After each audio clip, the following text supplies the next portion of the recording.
Right. Hello, everyone. We are in finally for our second video for the month of September. I had originally planned to come out with this 2 weeks ago, and then I ended up getting sick, and not feeling well, and that went a whole nother way south. And then last week, I wanted to make sure I had enough time to piece this video together as this was the next one in the Japanese series. So, unfortunately, it's taken about almost 3 weeks to get to it, but we are finally getting to it today.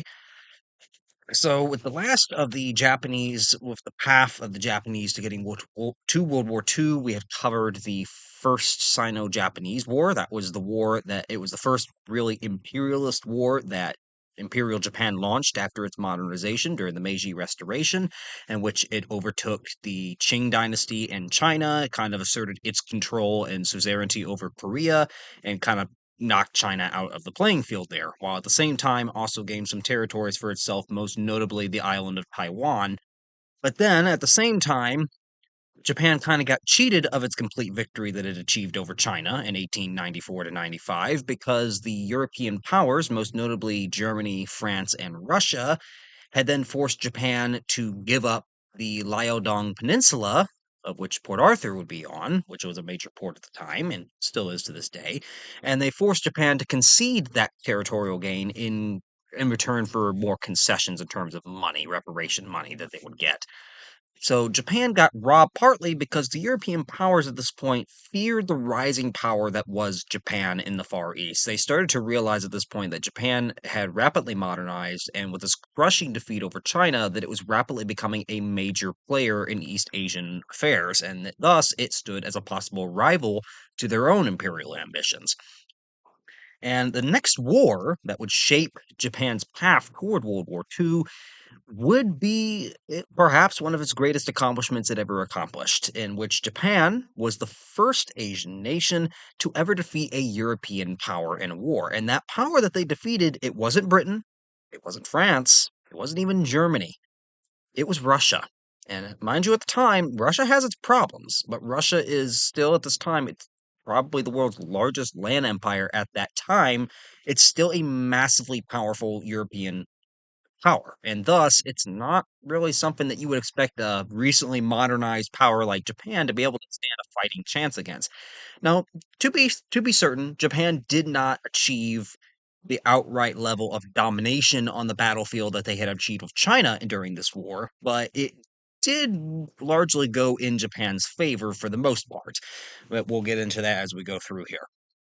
So, for the war today that we're going to cover, we're going to cover fast forward 10 years from the First Sino Japanese War, and we are going to cover the Russo Japanese War of 1904 to 1905, exactly 10 years after Japan had got its victory over China. It ends up going to war with the Russian Empire, and it ends up coming out on top, which is a shocking display of military prowess. So, as a bit of a prelude to this, Russia was no stranger to East Asian imperial ambitions. As we know, Russia had itself garnered quite a large empire by the late 19th century that stretched all the way from Europe and the bread fields of Ukraine and Poland all the way out to Siberia and the Kamchatka Peninsula on the Pacific and all the way to the Amur River in China. So Russia had, perhaps, as we said, one of the most vast land empires in the world at that time, possibly only matched by that of the British Empire. But Russia had long harbored expansionist aims in East Asia. This wasn't something that just come out of nowhere. Russia had long kind of had these ideas.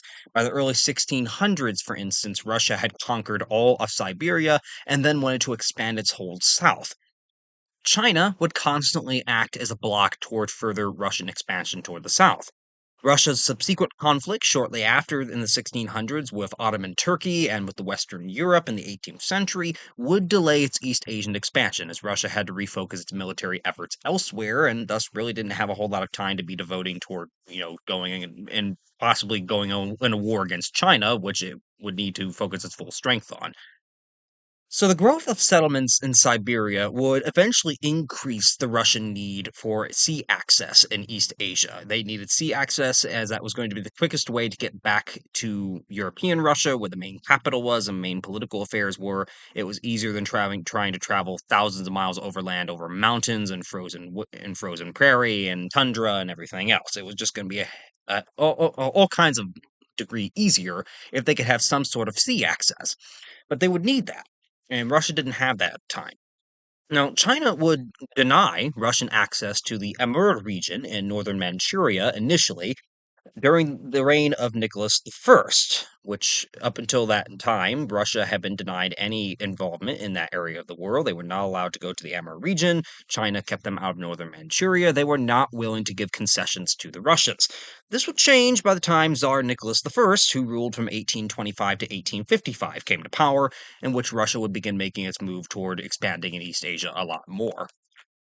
And to mind you, this is also after the Napoleonic Wars, where Russia is very much looking to expand its empire. Now, the Russian settlements that began appearing on the left bank of the Amur River start popping up in the 1850s toward the end of Tsar Nicholas I's reign. China would protest these settlements from occurring, but with wars against Britain and France going on, and with the Taiping Rebellion going on, the Qing dynasty couldn't really do much to deter the Russians from settling in what was technically Chinese territory. In the Treaty of Aegon, which was signed in 1858, China would officially cede all territory north of the Amur River to Russia. So China is officially giving a concession as much as it had with the other European powers up to that point. It had given concessions to Britain, it had given concessions to France. Now was giving them out to Russia, as it really did not have the military strength nor the political power to really oppose the Russian expansion into its territory. In this Treaty of Aegon, they would not only cede the territory north of the Amur River to Russia, they would also cede the maritime region east of the Ussuri River from the mouth of the Amur to the border of Korea. This was a small sliver of land that was going to be Russian territory from now on. This would include the site where Russia would eventually found the valuable East Pacific port of Vladivostok, which is still a major Russian port in the region today. Russian expansion in Asia, however, would alarm the other European powers who did not like that Russia was rapidly gaining in strength after the Napoleonic Wars and rapidly started to see it as a threat to the power balance that had prevailed between the great powers for a long time after the defeat of Napoleon. So, Britain and France, for instance, we know in the 1850s, they had kind of marked that by going to war with Russia in the Crimean War and when it was trying to expand against Ottoman Turkey. And this was an attitude that would continue in the coming decades. Britain would actively work to go against Russian East Asian expansion by attempting to establish a naval base on the island of Tsushima between Korea and Japan in 1861. Russia would back down at this moment, not willing to challenge the might of Britain at that time, and it was content for consolidating its gains that it had gained at the time, mostly the gains that it had gotten north of the Amur River and Vladivostok. It was content to, they had gotten a good amount of territory, they'd gotten a good amount of the concessions they wanted. They didn't really have an immediate need to go after more, so Britain started, kind of raising its saber and saber rattling and say, "Well, no, you're not going to get more than this because then you're encroaching on my desires in East Asia." So Russia's like, "Oh, yeah, okay, dude. I got what I want. I don't need nothing right now. I'll back off." And it worked for a while. Now, during a couple years later, during Tsar Alexander III's reign from 1881 to 1894, Russia would revive its interest in East Asian expansion. Tsar Alexander would send his son Nicholas, who would later be Tsar Nicholas II, to publicly tour East Asia while work was beginning on the Trans-Siberian Railway that would connect the port of Vladivostok all the way back to the European Russia, which was going to be a vital rail link to Russia's Far East. Now, when Nicholas ascended the throne himself as Tsar Nicholas II in 1894, Russian expansionist policy became even more active. The Sino-Japanese War, however, presented a new rival that Russia was going to have to possibly contend with. And that brings us up to the time of the First Sino-Japanese War. So, a little bit of the rerun on the initiatives with that. Japan's victory against China in that war threatened to close the door on Russian expansion. Japan had pretty much gotten China out entirely out of the Korean peninsula. They had won the Liaodong Peninsula from China. They had also won Taiwan. It was a diminishment of China's power and a rise of Japanese imperial ambitions. And this was right in the same region that Russia is also seeking to expand. Russia had borders in northern Manchuria. They also had an interest in possibly going into Korea themselves, and they did not like the factor that this upstart country that had just modernized was starting to beat them to the punch. So this threatens to close the door very quickly on any further Russian expansion in East Asia, and this is not something that the Russians are really willing to accept. So on Tsar Nicholas II's initiative, Russia, together with France and Germany, would compel Japan to give up its territorial gains in Manchuria that it had won during the war in return for an increased indemnity payment, getting Japan to say, okay, can you back off of the gains that you gained in Manchuria? We kind of want Manchuria, so like get out, and just to ensure that you get out without risking war, just to pretty much say that, hey, we're trying to make a deal here. I'll pay you this money just so you'll get out of there and relinquish that. And it worked at the time. Japan wasn't all that happy, but it didn't really see that it was kind of alone at the time. It didn't have a whole lot of European allies, so Japan really didn't have much of a choice but to accept the indemnity payments. Otherwise, it possibly meant risking war with Russia and France and Germany, which they knew they probably would not win going against all three at once. So, Russia would provide a large loan to China shortly after the conclusion of the First Sino-Japanese War, in which it would allow China to pay the indemnity that it was going to have to pay Japan in order to get those territories back. Russia would pretty much rather have those areas of Manchuria under weak Qing dynasty control than under a strong Japanese control, where it would be much more harder to kind of wrest those areas away. In 1896, Russia would end up signing a treaty with China in which it would officially ally itself with China against Japan, which, of course, would not look very well in the eyes of the Japanese, who now saw that Russia was possibly coming into wanting to contest them for control of Manchuria and for possible control of Korea, which that was like that was a no-go for the Japanese. They absolutely wanted Korea at any cost. The treaty that Russia had signed would guarantee the integrity of Chinese territory against any further Japanese aggression. So basically, if Japan goes and launches another war against the Qing dynasty, Russia will come to the Qing dynasty's aid. Russia would attain rights to lay in the same treaty to lay the eastern section of track for the Trans-Siberian Railway through Manchuria from Harbin to Vladivostok, which would expand their railway and help complete it. Russian troops could patrol on either side of that railway in order to protect it. Russia would end up being supporting European colonialism in East Asia in order to thwart Japan. They would support British efforts to get concessions from China, French efforts, American efforts, even Austro-Hungarian, German. They would basically support any colonialist efforts in East Asia as long as it was at Japan's expense. Japan was the one power that Russia feared was going to be able to outpace it. And in the opinion of Tsar Nicholas II, he was very commonly known to have referred to the Japanese as yellow monkeys, which was a very racist term for Asians at the time. He didn't think much of the Japanese at all. He thought of them as kind of, a lower race that was beneath him. He was a sovereign god of one of the most powerful nations on the planet. He didn't really see that the Japanese were any kind of major threat, and they were more of a nuisance to him. He would rapidly come to find out that that was not, they were going to be much more than a nuisance. They're going to be a thorn in your side that is going to absolutely kick your butt if you come off the wrong way to them, which Russia did. So not Germany, Russia would support European colonialist efforts in East Asia in order to thwart Japan, including supporting Germany's annexation of Qingdao on the Liaodong Peninsula in 1897, which would give Germany an official Chinese concession, which would anger Japan, as that was the peninsula that Russia and Germany and France had insisted that they give back to China, now only for Germany to get a concession on that very peninsula from China. So that definitely did not work to kind of smooth over relations with Japan. Russia would also seize Port Arthur on the Liaodong Peninsula and won a lease to the port for the next 25 years in 1898, which further increased Japanese animosity toward Russia as they started to see that Russia had not done it out of an interest that they thought China had been unfairly beaten, but more out of an interest that they thought Japan was beating them to the punch, and they wanted to block Japanese ambitions, and that was not something the Japanese liked once they realized what was going on. Russia would also occupy the Kwangtung Peninsula, which it had personally denied to Japan 4 years prior, which furthers animosity. So Russia in the late 1890s is already taking moves to take territories for itself that just a couple years previously it had thrown a big fit over, that Japan had actually won these in military warfare against China and forced Japan to relinquish them, only for Russia to come in and kind of steal them away a couple years later.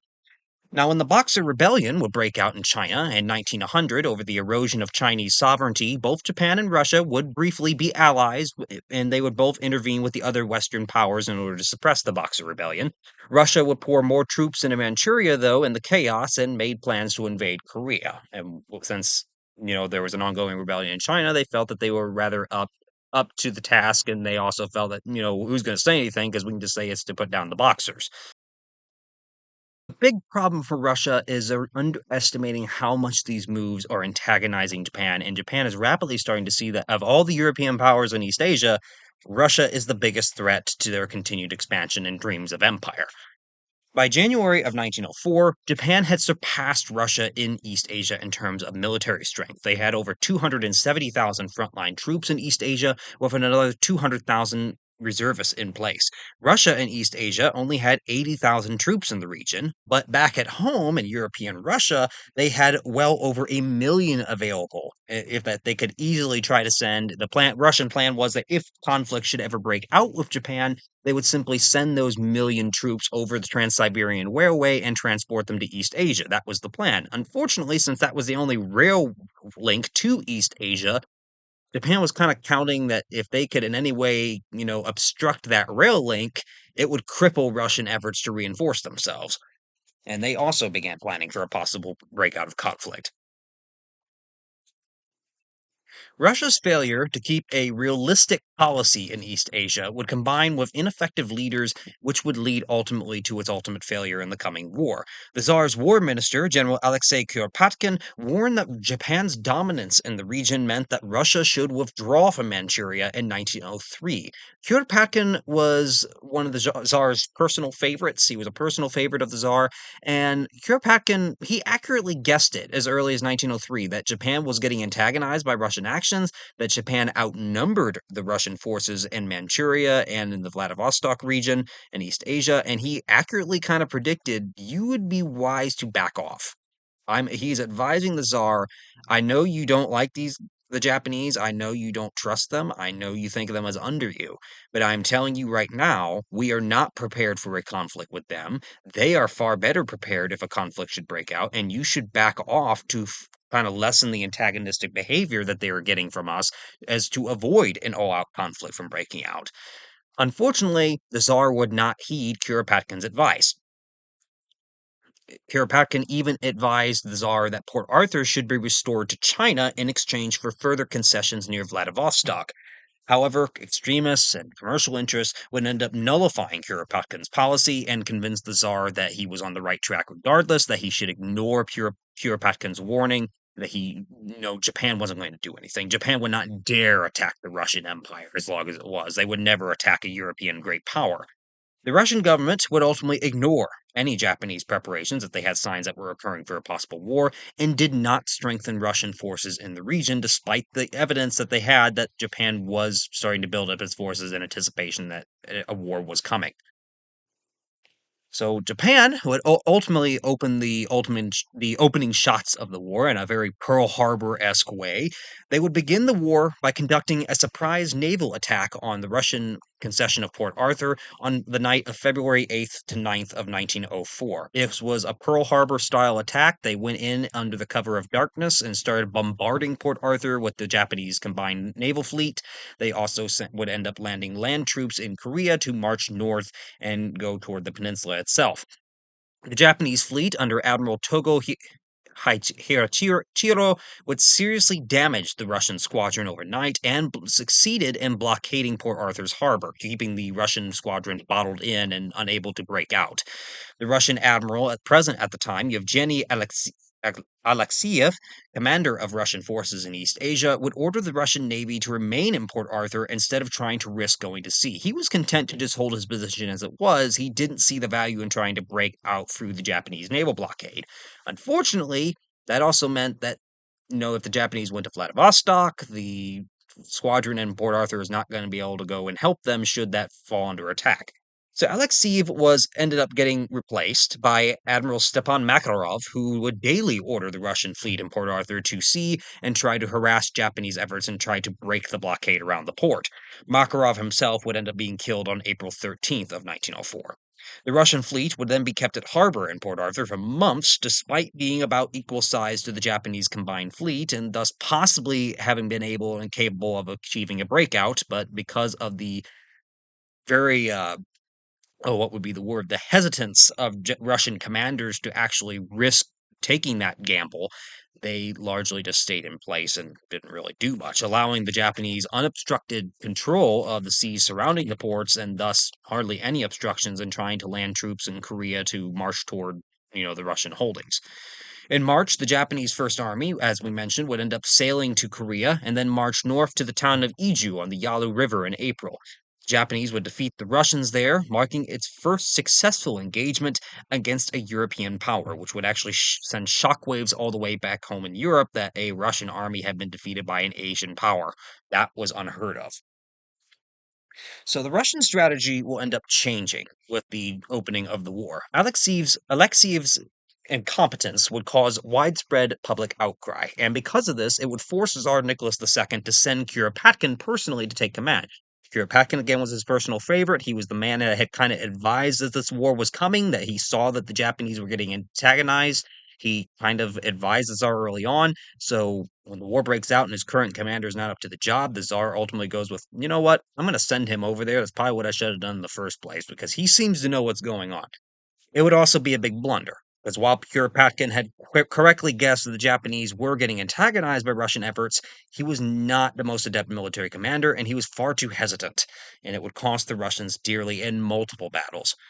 Kuropatkin would prove to be a most passive commander. He would adopt the policy of avoiding action whenever possible until significant numbers could provide superiority, and only then would he consider going on the offensive and attacking the Japanese. He would place forces to delay the Japanese and then retire to defensive positions that had already been prepared further behind. So basically, in depth, defense in depth tactics, kind of. Kind of fall back. You got room to fall back and fall back to a stronger position in the rear. Unfortunately, what that meant was you're giving the Japanese territory. The Japanese are going to war. The Japanese are not aiming to invade Russia itself. That's not what they're aiming for. The Japanese are wanting a quick succession of victories in East Asia, mostly over Port Arthur and the Russian holdings in Manchuria. That's what they want. Japan knows they cannot withstand a protracted war with Russia, so they want a very quick campaign to take the Russian lands in Port Arthur and the Manchuria, and then hopefully that would force Russia to come to the negotiating table. They don't want a protracted, long out conflict. So every inch of ground that you give the Japanese, you're giving them exactly what they want. In May, the Japanese Second Army would end up landing on the Kwangtung Peninsula. They would outnumber the Russians there 10 to 1, and the Japanese would end up winning the Battle of Nanshan. This would cut off the Russian garrison in Port Arthur from the main Russian forces in Manchuria, and thus Port Arthur is now kind of isolated and being surrounded by Japanese forces. The Japanese Third Army would end up landing in eastern Korea to operate against Port Arthur, while the Japanese Fourth Army would land in Manchuria in order to pursue operations there and to keep the Russians from trying to send reinforcements from Manchuria to reinforce Port Arthur. Disturbed by the deployment of the Japanese armies, Kuropatkin would order the Manchurian city of Mukden to be made a stronghold for retreat for the Russians. And a letter from the Tsar, however, would force him to reconsider his approach, as the Tsar was very intent that he should refocus his attention on trying to hold and defend Port Arthur. That was the main concern of the Tsar. He did not want to lose Port Arthur. That was one of Russia's main valuable East Pacific ports. He wanted that port held at all costs, and he argued with Kuropatkin that I get that you're putting a stronghold for Mukden here, but I want Port Arthur held, and you seem to be giving it up. You seem to be letting the Japanese just surround it. So this would cause Kuropatkin to dispose his main forces to the south near Liaodong. A Japanese army of roughly 35,000 would defeat the Russians of about 25,000 at Fusian on June 14th of 1904. The Japanese would advance as a consequence on Liaoyang towards Kuropatkin's main position, which would cause multiple Russian advances in other areas to fail in order to coerce Kuropatkin to act aggressively. So the failure of multiple Russian advances on other areas basically would cause Kuropatkin to kind of go in this full full on, defense in depth mode. He didn't want to attack. He was getting rapid casualties in almost every offensive he put. He didn't think he had the numbers to go against the Japanese. Obviously, he didn't in that one battle near the Liaodong Peninsula. He had 25,000 to compare to a Japanese army of 35,000, and he did lose that battle. The Russian fleet at Port Arthur, in the meantime, is really the only one trying to do anything because they're constantly trying to break out of Port Arthur's harbor and trying to engage in sorties with the Japanese Navy. And that does work to some degree because the Japanese Navy is constantly having to worry about the Russian squadron in Port Arthur trying to break out. They're not able to fully support the Japanese land offensive that's going on land. So, since they're having to deal with the naval squadron at sea, they can't really spare their ships to go and, bombard targets on land while the land army is trying to move in. So it does work to some degree, but they're largely the only ones really trying anything. The Vladivostok naval squadron would end up arriving to harass the Japanese in the Straits of Tsushima between Korea and Japan, which would further complicate Japanese efforts to send further troops into Korea and Manchuria, as this was a main transportation route that they needed to have open and free of obstruction. Kuropatkin would attack in late July of 1904, but fell back to Liaoyang to remain defensive despite multiple opportunities that he had to attack the advancing Japanese columns of the different armies. And he'd had multiple attacks that he could have done that could have actually, stalled the Japanese offensive, but because he was set on the defensive mindset, he didn't think to actually do them. Liaoyang, as a consequence, would fall on August 25th after 9 days of fighting. The Japanese with 130,000 troops, defeated a Russian army of over 180,000. So this is astonishing. The Japanese, outnumbered in the Battle of Liaoyang, ended up defeating a Russian army over 50,000 stronger than they were, which was quite astonishing at that time.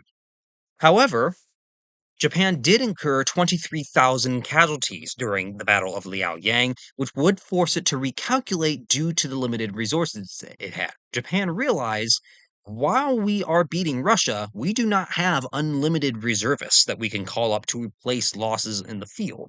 Russia, on the other hand, has over 1 million back home. The Japanese army, by comparison, only had about 200,000.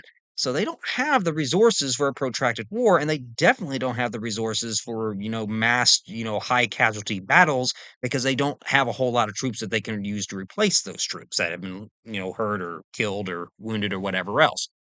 The Russians would withdraw to Mukden after the Battle of Liaoyang, with 30,000 per month arriving in East Asia, reinforcing from the Trans-Siberian Railway. So this is already starting to turn in the way that Japan wasn't not wanting it to go because they realize you need to do a quick lightning set of victories to beat the Russians in East Asia while they're weak. As soon as they start sending in reinforcements, it's going to get a lot harder in order to get those victories because they're going to have a lot more troops at their disposal.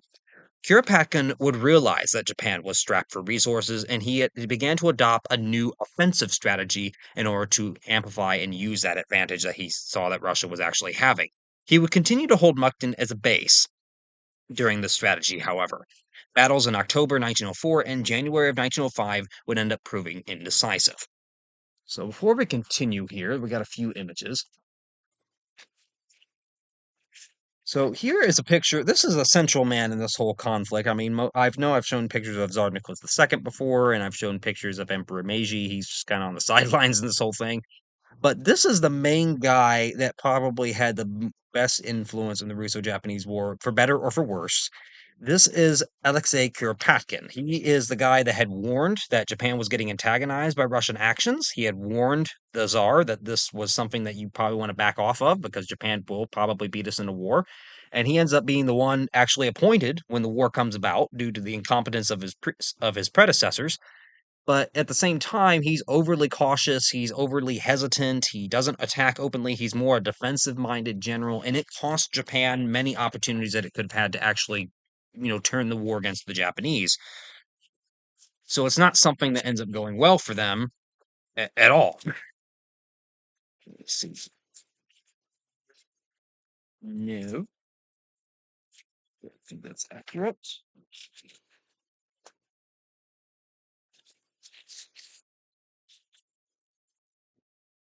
So here we have a picture of Japanese troops marching in onto Seoul in Korea. This would have been when, as they're starting to arrive as the wars broke out. So Seoul is now the capital of South Korea, but this is Japanese troops marching through Seoul. Mind you, that Korea is a Japanese protectorate at this point, and this war is partly because Japan also fears that Russia does have designs on Korea. Russia will try to take Korea from them, which Russia did have designs to do eventually. So this is also to them seen as kind of a defense of the holdings that they've gotten in the last 10 years.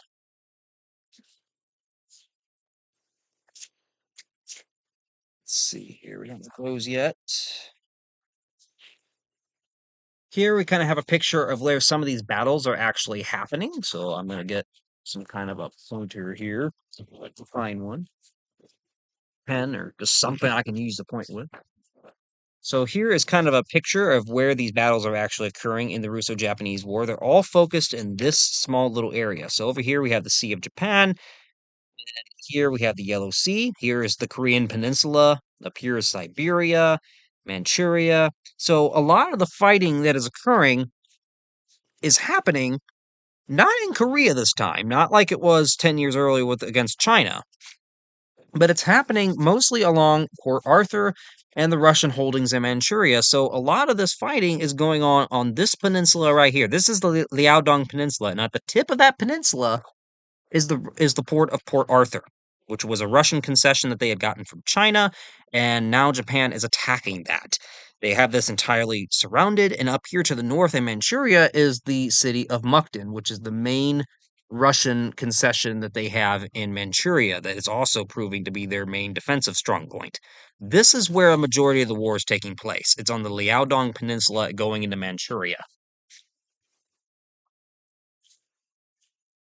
Now, I don't know if Vladivostok, yeah, it does occur on this map. So Vladivostok is all the way up here, way up here.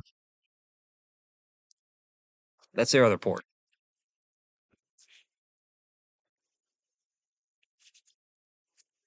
Here we have a picture of the bombardment of Port Arthur. This was more taken during the daytime, but it continued for as long as the Japanese fleet was outside Port Arthur. They were bombarding the port to try to get the Russians to surrender.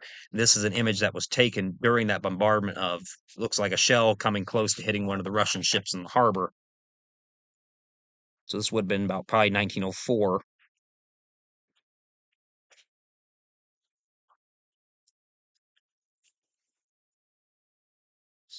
Let's just look that one yet.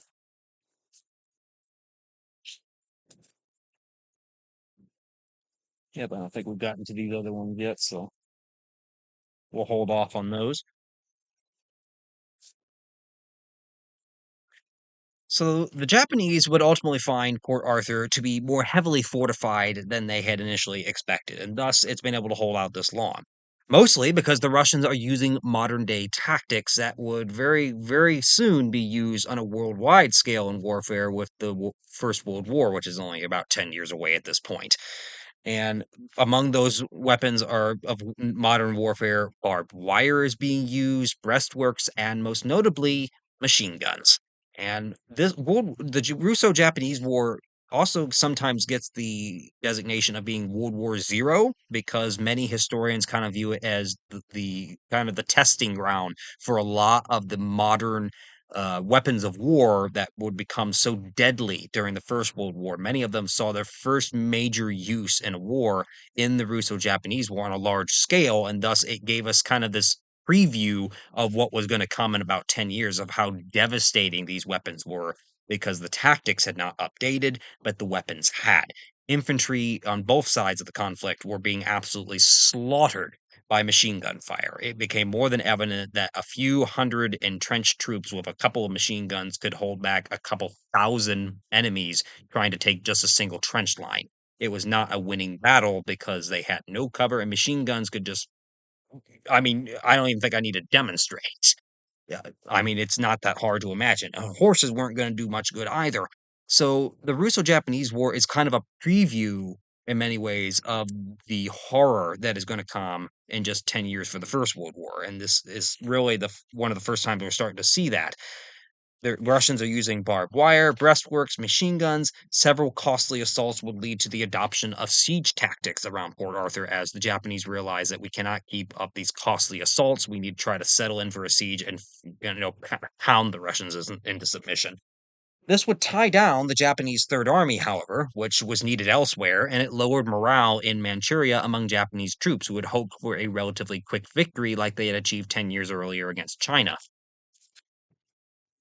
The Japanese, in the process, would intensify their efforts upon learning of the sailing of Russia's Baltic fleet for East Asia. Tsar Nicholas II had ordered the Russia's Baltic fleet in Europe to sail for East Asia in order to reinforce Russian forces there and hopefully, just possibly, knock out the Japanese naval fleet, thus gaining Russia dominance of the sea. If Russia could seize control of the sea, Japan's whole offensive would be stopped dead in its tracks as they would be cut off on their main supply on the home islands.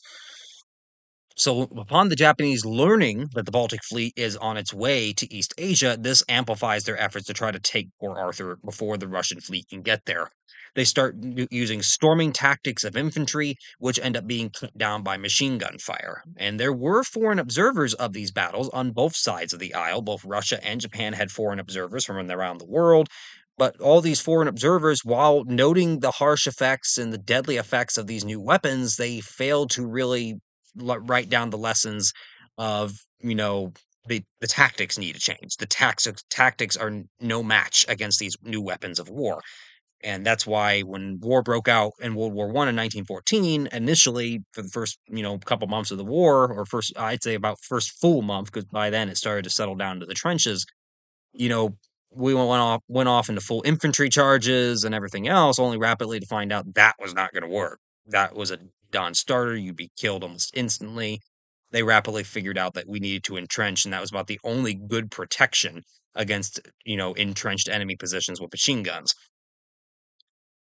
The Russian commanders at Port Arthur would eventually disagree over what should be done entirely. Some were urging surrender to the Japanese forces that had them surrounded, while others insisted on resisting until the end, having knowledge that the Russian Baltic fleet was on its way and could possibly, break the blockade of the harbor.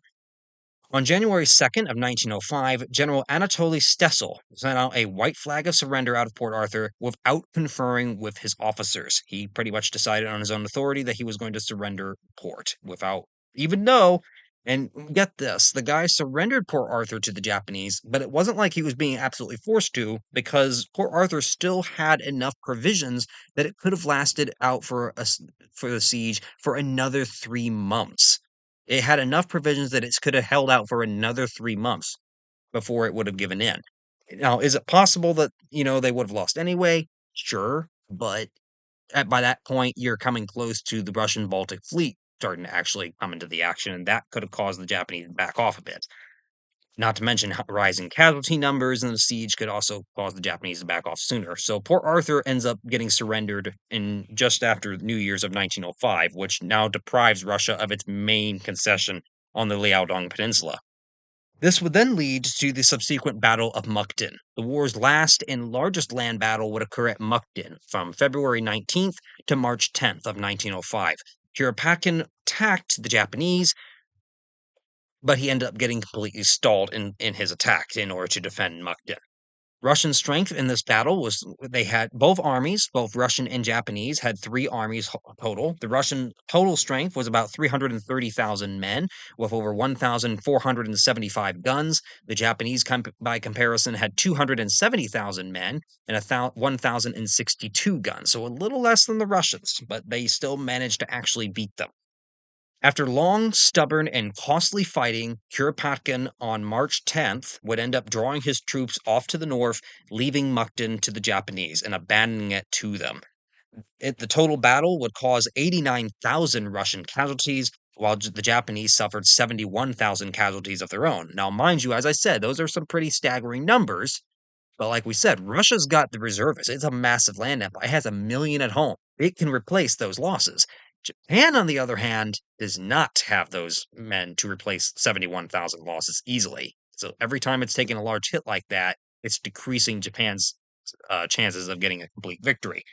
Japan's exhausted armies after the Battle of Mukden could no longer pursue a land victory. Mukden was kind of the last hurrah. At this point, the Japanese army was so battered and so exhausted, it could not safely conduct further land operations against the Russians without possibly risking failure. So Mukden would be the last big land battle, and the Japanese were hoping that this would be enough to convince the Russians to surrender, now that they had lost both Port Arthur and their main Manchurian city concession of Mukden. And it kind of would. It would kind of work in the end because the Russian Baltic fleet that Russia's hoping will be the saving grace is about to meet absolute failure. So, Japan, as we mentioned, it had never been able to secure the full command of the sea that it needed to support their land campaign, mostly because the Russian squadrons in Port Arthur and Vladivostok had made multiple sortie attempts and multiple attempts to break out of their blockaded harbors. Back home, Tsar Nicholas II, the prior year, had decided to send the Russian Baltic Fleet to East Asia. He assumed that gaining control of the sea around Korea and around the Liaodong Peninsula would cause the collapse of the Japanese campaign and force them to back off and possibly issue into armistice negotiations. The fleet would spend the summer of 1904 preparing to sail from Latvia before setting out on October 15th of that year. Baltic Fleet, however, in the process, while it was on the way through the North Sea, would encounter several British civilian trawlers off of the Dogger Bank in the North Sea on October 21st. The commanders of several of the ships in the Russian Baltic Fleet mistook these trawlers for Japanese torpedo boats in the North Sea, and they could have done this because of the fact that Britain was an official ally of Japan by this time. They had signed an alliance back in 1902, just a couple years prior, and thus it wouldn't have been that unreasonable that Japan could have had some naval ships on a naval exercise or something in the North Sea in cooperation with the British. This was not at all the case at this time. I mean, these were not Japanese ships by any means. These were British civilian trawlers, and the Russians ended up firing on these trawlers, mistaking them for Japanese ships, which almost caused Britain to get involved in the war because now Britain has had civilians attacked, and Russia's already at war with its ally, and this nearly pushes Britain to get involved until Russia officially apologized and provided compensation. So they almost risked getting Britain involved here. Now, the large size of the dreadnoughts of the Russian Baltic Fleet meant that the main body of the Russian Baltic Fleet would not be able to go through the Suez Canal in Egypt, and thus they had to take the long way around Africa and go all the way around Africa, down around South Africa, and back up through the Indian Ocean, while the rest of the smaller vessels could go through the Suez Canal and would meet back up with them there. So it took 7 months for this fleet to get from Latvia up in the Baltic Sea all the way to East Asia. It took them 7 months to do this. So the fleet would round Africa near Madagascar. As the fleet would round Africa near Madagascar, it would learn of the surrender of Port Arthur in January of 1905. Admiral Rossovensky would propose turning the fleet around at that point, realizing that their main objective had been lost, but he ultimately chose to proceed regardless since the other naval reinforcements from the Baltic were already en route behind them. He would link up with reinforcements at Vietnam before reaching the South China Sea in May of 1905. Rozhevensky would make for Vladivostok via the Tsushima Strait between Japan and Korea. He hoped that this would enable him to obstruct any passage of Japanese ships to Korea from the mainland Japanese islands, and thus it would cut Japan off from its supply base. While the Russian Baltic fleet was a huge armada, many of the ships in it were very old, and many of them were unserviceable. Admiral Togo of the Japanese fleet would choose to wait for the Russians in southern Korea near Busan. He knew that the Russian Baltic fleet was coming, and he accurately had reports entailing where its position was, so he kind of lied in wait for it to come through the Tsushima Straits. The Japanese ships, however, were superior to the Russians despite being smaller numerically in speed and armament. They much better in speed and armament than the Russians were. They would end up engaging the Russian fleet at the Tsushima Straits on May 27th of 1905, and a naval battle would ensue for the next 2 days. The after effect of that battle would be a complete Japanese victory over the Russians. The Tsar's last hope was absolutely obliterated. Two-thirds of the Russian Baltic fleet ended up getting sunk during the Battle of Tsushima. Six of the Russian Baltic ships ended up being captured. Another six fled to neutral ports where they could seek shelter, and only four of them actually made it to the Russian port of Vladivostok. The dramatic failure after sailing of only 7 months ended up finally causing the Tsar to want to throw in the towel with the Japanese. And before we go into that, we'll show you some of the images here that we have of the Battle of Tsushima and the Battle of Mukden, I believe. So here we have painting. This looks like a illustration that might have occurred, and it looks like a French magazine of the Battle of Mukden, of the Japanese storming the fortified Russian trenches, at which you can kind of see some stakes put out in front. We kind of see some looks like barbed wire coils of it, and of course the Russians entrenched. This was brutal. This would have been on Mukden.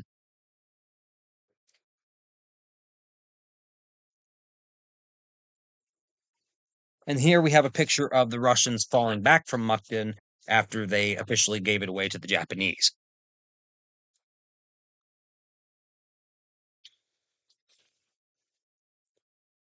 So then, as for the Battle of Tsushima, we have a couple of images here that are related. What is very interesting with the Battle of Tsushima is we actually still have some ships from the Battle of Tsushima that are still around and on both sides.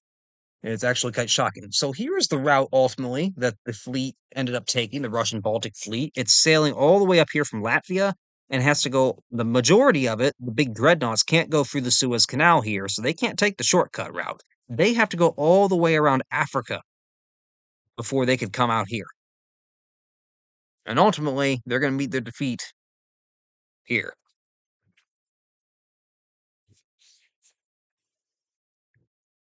So here is a map of where the Straits of Tsushima is. This is where the battle would take place. So here's Japan, here's Korea. This little area in between them, that is the Tsushima Straits. The Russian Baltic Fleet sails up through that. The Japanese are in southern Korea near Busan, and they sail out to meet them, and then battle ensues.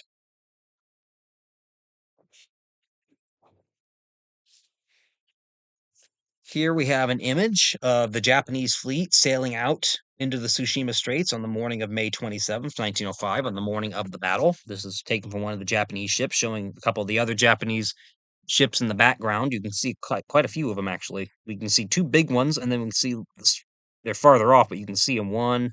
Looks like another four way off in the distance. And just to show the devastating effects of how badly the Russian fleet was beaten, this was the Russian battleship Oriole after Tsushima. It ended up getting captured by the Japanese during that battle. This is what was left of it after it got absolutely obliterated.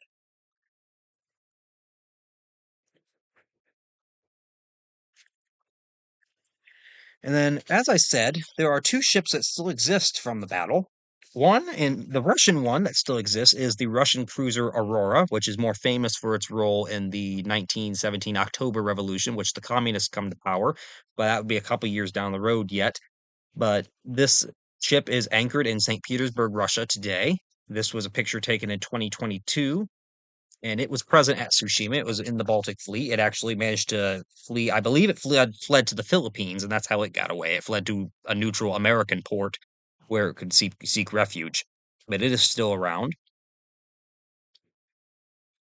And then the Japanese ship that is still around from the Battle of Tsushima is actually the Japanese flagship.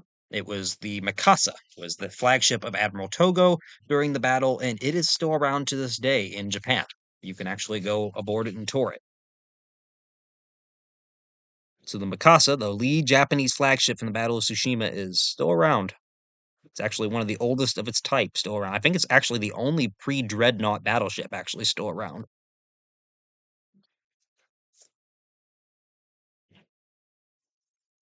So Russia's disastrous performance in the Russo-Japanese War up to this point would end up leading to mass public unrest at home. Tsar Nicholas II would officially agree, due to this public unrest, to mediation talks that were being offered by U.S. President Theodore Roosevelt, who was offering to broker peace between the Russians and the Japanese. Japan, who feared, as we said, a long war of attrition far from home and was exhausted financially, and it hoped that the public unrest at home would kind of force Russia to concede for peace, so the Japanese were more than willing to come to the negotiating table when invited to by President Roosevelt, as much as the Russians were. Roosevelt would serve as the mediator for the talks that were held at Portsmouth Naval Shipyard in Kittery, Maine, between August 9th and September 5th of 1905 in order to broker a peace between the two powers. The result of this conference would be the Treaty of Portsmouth, which would officially end the war largely in favor of the Japanese. Japan would gain control of the Liaodong Peninsula, it would gain control of Port Arthur, the South Manchurian Railway, and half of Sakhalin Island, which it would hold until the end of World War II when the Russians would take it back. Russia would be forced to evacuate northern Manchuria, which it would return to China. And the treaty would also recognize Japanese control over Korea. That had been kind of established 10 years prior. Now this treaty is just simply reaffirming that. Roosevelt, as for his role of mediator in the peace talks, would ultimately be awarded the Nobel Peace Prize for his role. Russia's dreams of East Asian expansion were pretty much killed by the Treaty of Portsmouth. It pretty much gave everything that it had won over to the Japanese. And whatever else it had not given over to the Japanese, it was forced to concede back to China. It was a humiliating defeat for the European great power to be beaten by an Asian power, and it did help contribute to the outbreak of the 1905 revolution later that year that would transform Russia from a pure autocratic society into the start of a constitutional monarchy in which the Tsar's power started to be weakened. And that, of course, would lead to further problems down the road and ultimately the overthrow of the Tsar during World War I, just about 12 years or so later. Japan, as a result of the war, would formalize its hold on Korea by forcing Kojong, the Korean emperor, to abdicate his throne in 1907, just 2 years later. Korea would be officially annexed to Japan in 1910, so it is no longer an independent kingdom at that point. Korea is officially just part of Japan. Japan was thus put into a position by the conclusion of this war to be treated by its European allies as an equal partner in the region by the time World War I would come about, which will be where we will start the next video in this series. So Japan ends up defeating Russia. It is the first Asian power to defeat a European power, and it absolutely stuns the world. At the same time, it drastically weakens Russia and does, in some ways, contribute to the formation of the Soviet Union down the road because Imperial Russia is weakened at this point. The Tsar's government is seen as weak, and it starts the long road toward revolution on that end, even further down the line. So, for a final image here, this is an image of the Russian and Japanese delegations during the Portsmouth Treaty talks in Maine. This is a portrait of them sitting at the conference table.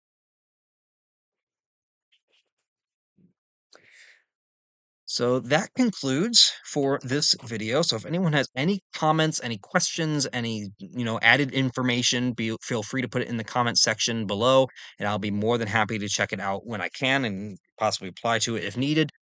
As for the next video, I think, see here, it is the 22nd, so I think we're going to push ahead here and do the next Japanese video in this line. So that should be on the Japanese involvement in World War One, which many people are not fully aware that Japan took part in World War One, but it did, and it did also shape events down the road, especially for World War Two, because it did get a good amount of territorial concessions from this, while at the same time, it started to get alienated from its allies, which would ultimately lead to its isolation going into the 1920s and 1930s.